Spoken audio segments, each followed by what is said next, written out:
i dobrodošli u moj novi video. Danas ćemo po prvi put na mom kanalu snimati tipove nastavnika. Pa, hajde sad da krenemo sa ovim videom. Prvi tip nastavnika jeste onaj koji priča svojim problemima. Pa, dobar dan, deco. Izvinite što sam ovoliko kasnila na čas, znači nećete verovati šta se meni desilo. Slušajte sad ovo. Ja izlazim na vrata, meni deca kaže, prvo ovoj najstariji kaže, mama, ne znam gde su mi čarape. Jao, dete Božje, pa ti ćeš jednog dana glavu da zaboraviš, a kamoli čarape. Pa sam se vraćala da mu nađem čarape. Taman sam mu našla čarape, onaj moj najmlađi sin kaže, mama, gde su mi patike? Zar je moguće da je on zaboravio patike, pobogu? Pa odem ja, tražim njemu patike, pa mu nađem neke. Kaže, mama, ove su mi male. Kako to? Pa sam ja izmerila nogu. Njemu je noga porasla preko noći, znači verujte.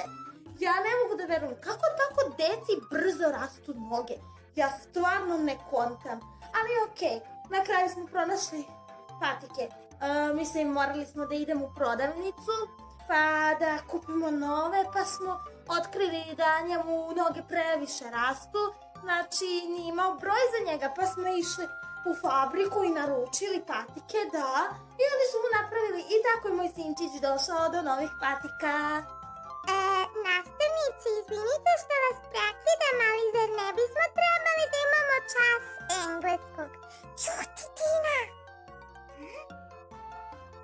Bolje neka nam priča o obući njenih sinova, nego da nam priča o dosadnom engleskom. Misliš da je to bolje? Mnogo bolje. Učiteljice, pričajte nam još! Pričajte nam još! Dakle, želite još da vam pričam o mojim sinovima? Naravno, nema problema, pričat ću vam šta god vi želite. Znači, čekaj, što sam ono baš htjela da vam ispričam? Hoćete da vam ispričam kako je moj sin prvi put rekao mama i kako je prohodao? Joj, to je bilo tako slatko, znači nećete verovati. To je bilo ovako, slušajte sad. Ovo je najbolji deo. Mama, sin, tako bi u slatko, znači nećete verovati, moje putske dobro žiće, mnogo su bili slatki, ja sam mnogo volila vidjeti, stim, štim, to je bilo preslatko. Ali moj najmlađi sin, on nije se vraćati, ali bio isto tako slatki, ali moj prvi sin kao bumba, znači nećete verovati. Znači, bilo to onako kada je prohodao jednog dana, mislim da je bilo proleće, ne znam koliko tačno dana, sve, odnosno tako, uglavnom ja sam sedela na terasi, jednom čujem, mama, ja sam se trebala kuda, ali mama, berište dobro, onda sam isključila, kad sam videla, moj sin hoda, znači nećete verovati. Znači, to je bilo takva sreća, možete vi zamisliti, imam veće sreće za majku, prvi sin hoda, to je bilo tako slatko, a slušajte se to, sad ću vam ispričati kada je moj prvi sin rekao mama, znači kada je moj drugi sin rekao mama, to je bilo preslatko. Znači, ljudi moji, to je bilo tako slatko, znači, ja sam se sve istopila, raznežila, da sam pričala, ja sam se stvarno ježila, znači, ja ne mogu da verujem kako je to bilo slatko. Ali kada je moj najmlađi sin prohodao, šta je ovo? Zvono, zar već? Bože, kako brzo prođe vreme, ja sam se zanela pričajući vam o mojim sinovima, ali dobro, nema veze, sljedeći čas ćemo sve nadoknaditi gradivo i možda će biti dupli čas. Možete da dođete na dopunsku jer ništa nismo stigli da odradimo, ništa. Ja ne znam kako ću da objasnim direktoru. Drugi tip nastavnika jeste onaj koji ima mezimce. Dobar dan, deco. Sedite.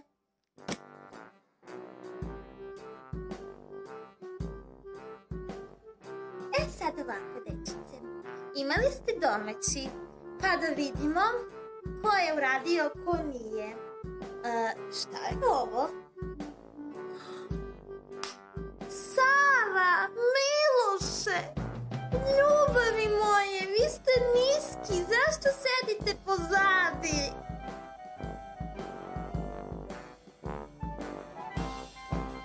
Ne znamo, nastavnice, mi odavde ništa ne vidimo. A ljubavi moje male, deco, kako vas nije sramota da stavite vaše niske drugare u zadnju klupu? Znači, odmah da im oslobodite mesto, da sednu ovdje ispred mene. Ljubavi moje male, slatke. Kako mi samo nervira ova nastavnica i mene. Uvek su je samo Sara i Miloš bitni, a mi ostali učenici. Da, slažem se sa tobom, Andreja. Da, nas je nastavnica stavila da sednimo napred. Da, ostali će biti ljubomorni. Evo nas, nastavnice, izvinite. O ljubavi moje male slatke, dobrodošli napred. Evo sad ovako, deco, imali smo jedan domaći i vi ste bili u obavezi da ga uradite. Ko nije uradio dobit će jedinicu. Pa, Sara, Miloše, vi niste uradili.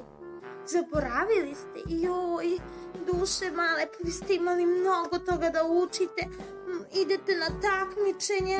Pa štedit ću vas. Možete da mi pomognete da pregledam ostalim učenicima domaći. Šta? Pa ovo stvarno nije fair. Deco, molit ću vas da prepišete ovo sa tablet.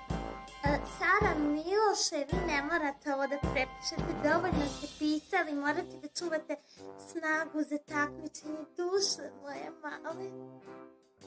Treći, ujedno i zadnji tip nastavnika jeste strog nastavnik. Dobar dan, deco. Pa ovako, nema više cile mile, morate da se uozbiljite, znači sedite, odmah počinjemo sa radom. Evo tabla, ovdje ću napisati neke zadatke, odmah želim da vidim to u vašim sveskama, znači ko ne prepiše dobit će jedan odmah. Sad ovako, tišina, molit ću, tišina, znači dok ja pišem želim da bude tišina.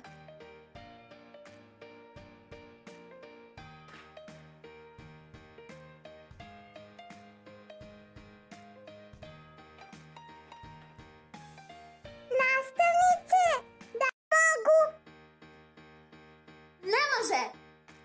Da obrišem tablu. A to možeš na. I ljudi, to je bilo to što se tiče ovog videa. Crkla sam dok sam snimila ovo.